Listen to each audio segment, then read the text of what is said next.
শেখ হাসিনা শুধু আমাকে শারীরিকভাবে হত্যা করতে চায়নি, আমার অস্তিত্ব, আমার বংশীয় গৌরব, বাংলাদেশের আলেম সমাজের ইতিহাস, ঐতিহ্য, মর্যাদা সব মামুনুল হকের নামের মাধ্যমে এই মাটিতে দাফন করতে চেয়েছিল।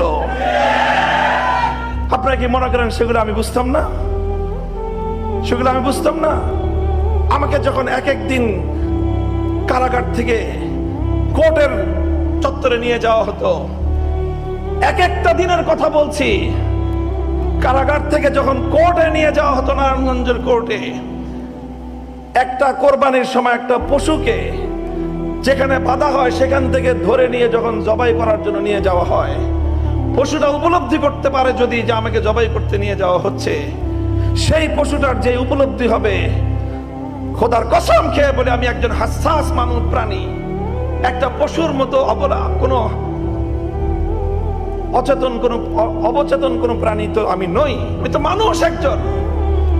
প্রতিটা কোর্টের ডেটে মনে হতো যে আমাকে আমার ঘর থেকে আমার মাসবাহের দিকে নিয়ে যাওয়া হচ্ছে, চূড়ান্ত অপমান আমাকে করা হতো, চূড়ান্ত লাঞ্ছিত আমাকে করা হতো।